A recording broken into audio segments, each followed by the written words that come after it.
अस्सलाम वालेकुम, बिस्मिल्लाहिर्रहमानिर्रहीम। आज हम देखेंगे ग्रेगर मेंडल के लॉज। जॉर्ज ग्रेगर मेंडल ने हमारे पास बायोलॉजी में दो लॉज दिए हैं, लॉ ऑफ सेग्रीगेशन और law of independent assortment.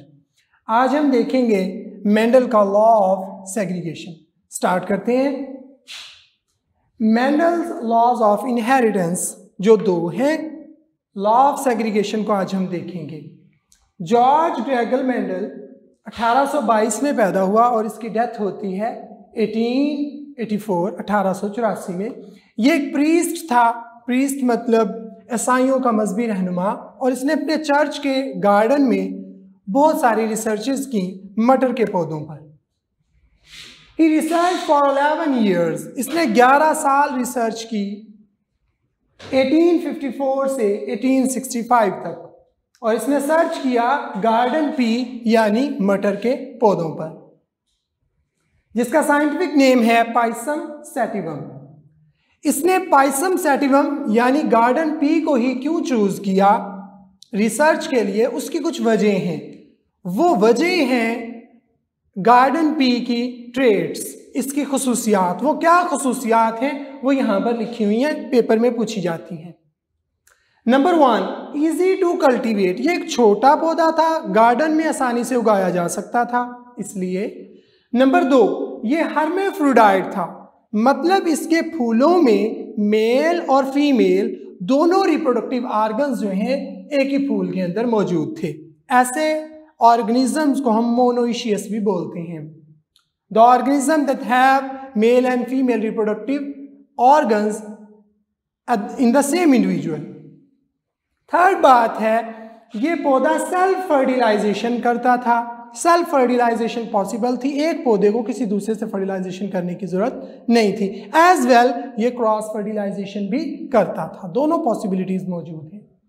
Number 5, generation gap is short. मटर के पौधे की उम्र बहुत कम होती है, बड़ी जल्दी हम इससे नए पौधे उगा सकते हैं। और इससे मिलती जुलती बात है रिप्रोडक्शन रेट इज हाई। जब जनरेशन गैप कम होता है तो ऑटोमेटिकली रिप्रोडक्शन रेट जो है ऑर्गेनिज्म का वो बढ़ जाता है। Number 7 contrasting pairs of traits. 7 मुख्तलिफ जोड़े मौजूद थे खसूसियात के इसके अंदर। यहां पर पॉइंट का नंबर भी 7 है और आगे भी 7 लिखा हुआ है। 7 कंट्रास्टिंग पेयर यानी 7 खसूसियात के जोड़े एक ही पौधे के अंदर मौजूद थे। All traits are sharply distinct, और जितने भी ट्रेड्स थे ये 7 के 7 ये शार्पली डिस्टिंक्ट थे, यानी एक दूसरे से बिल्कुल अलहदा, विजिबल, आम नजर आने वाले। Each trade has 2 clear form. Her trade की 2 क्लियर फॉर्म थी। फॉर एग्जाम्पल, एक ही एग्जाम्पल मैंने लिखी है कि सीड कलर की अगर बात करें तो मटर के पौधों में सीड का कलर या क्लियरली ग्रीन था या क्लियरली हमारे पास कलर की बात नहीं, यहाँ पर हमें शेप की बात करनी चाहिए।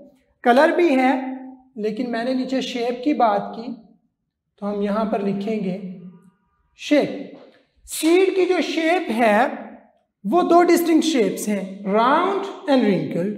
इसी तरीके से सीड का कलर भी है ग्रीन, येलो, और उसके बाद पौधे की हाइट, और इस तरह टोटल 7 ट्रेड्स थे जो आपस में एक दूसरे से बिल्कुल डिस्टिंक्ट थे, और हर ट्रेड की 2 क्लियर कट फॉर्म्स थी जो आसानी से नजर आ सकती थी।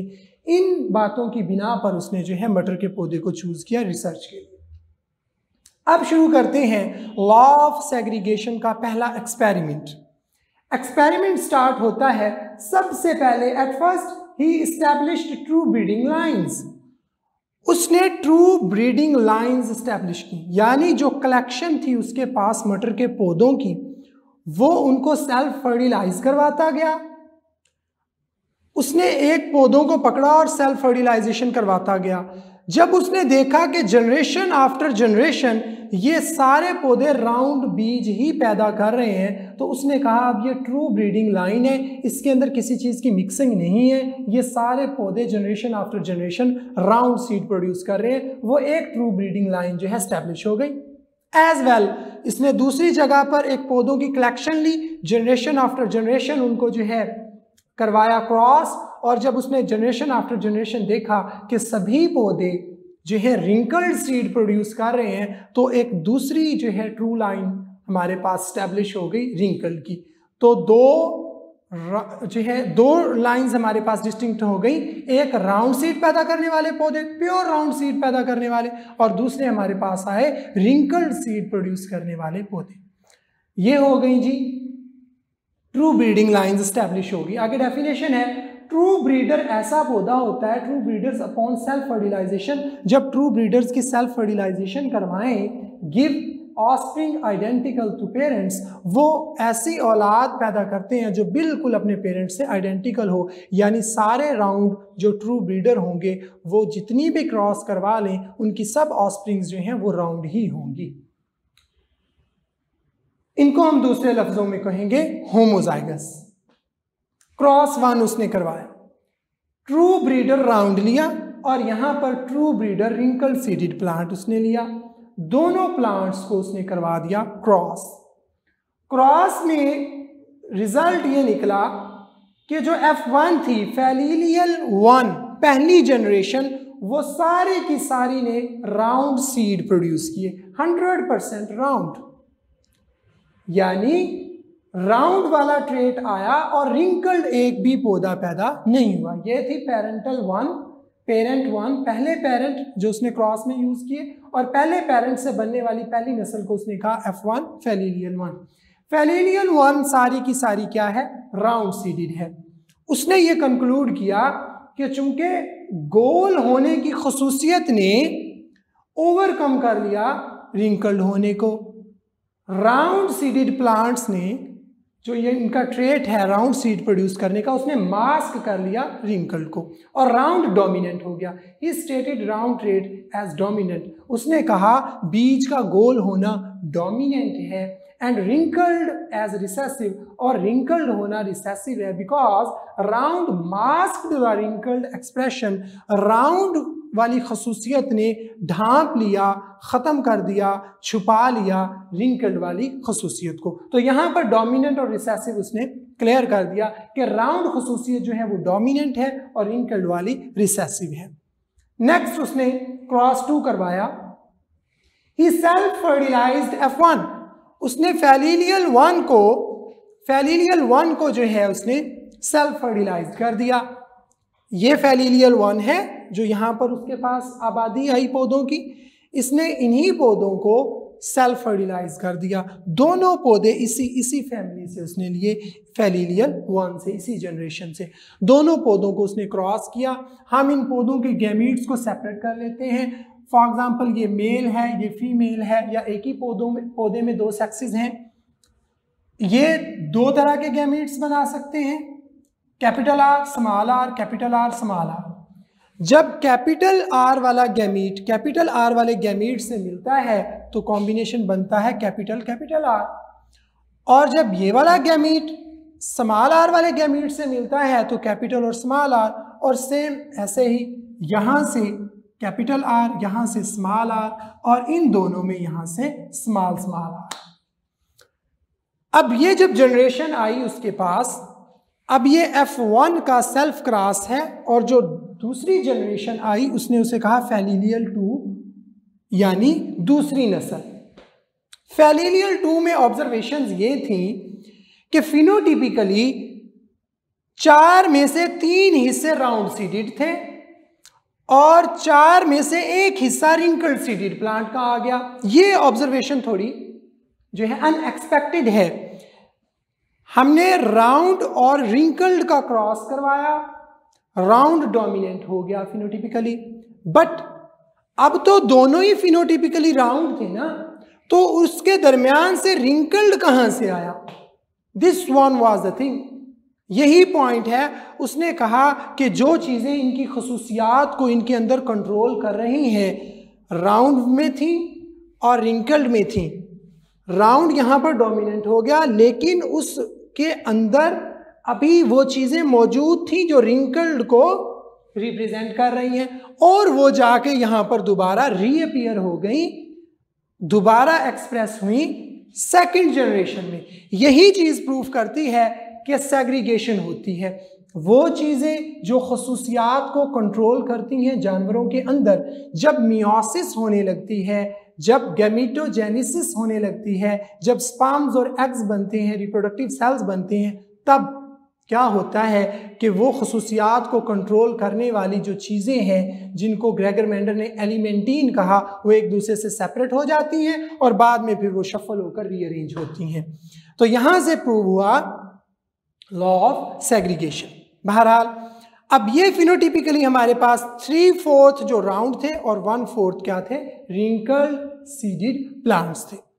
He repeated this experiment for all 7 traits separately. उसने सिर्फ सीड की शेप को ही लेकर नहीं बल्कि सभी 7 ट्रेड्स को लेकर उसने इन्हीं तजर्बात दोनों क्रॉसेस को दोहराया और सेम ही रिजल्ट्स आए। और ऐसा क्रॉस जिसके अंदर सिर्फ हम एक बार में एक ट्रेड को स्टडी करें, एक ट्रेड को डिस्कस करें, हम उसको कहते हैं मोनो हाइब्रिड क्रॉस। तो इसके 7 के 7 जो ट्रेड्स थे इसने सेपरेटली स्टडी किए, सेपरेटली डिस्कस किए, तो हम उनको कहते हैं mono hybrid crosses. At the last उसने F2 के फर्दर जो है क्रॉसेस किए। यहां पर हमारे पास ही then perform crosses between F2 filial 2 के आपस में उसने क्रॉसेस किए और कंक्लूडेड दैट, उसका नतीजा ये था कि ये जो हमारे पास राउंड आए हैं 3/4, 4 में से 3 हिस्सा, इन तीनों में से जो एक हिस्सा था राउंड का, उसके जब उसने फर्दर सेल्फ क्रॉस करवाए तो उन्होंने सिर्फ पैदा किए राउंड। जब उन्होंने राउंड ही पैदा किए जनरेशन आफ्टर जनरेशन, तो उसने कंक्लूड किया कि भाई ये जो 3 हिस्से राउंड हैं, इन तीनों में से एक हिस्सा जो राउंड का है वो ट्रू ब्रीडिंग है, क्योंकि वो जनरेशन आफ्टर जनरेशन सिर्फ राउंड ही प्रोड्यूस कर रहा है, वो होमोजाइगस है। यहाँ पर आकर प्रूफ हो गया कि 1/3 जो राउंड है वो ट्रू ब्रीडर्स हैं, होमोजाइगस हैं। और दूसरा उसका कंक्लूजन, जो बाकी बचने वाले 2 हिस्से थे 3 में से राउंड्स के, जो कि ये हैं, देखिए यहां पर जो 1/3 है राउंड्स का, जो राउंड प्रोड्यूस करता है ओनली, वो ये वाला है, ये ट्रू ब्रीडर राउंड है जो हमेशा generation after generation round seed ही प्रोड्यूस करेगा।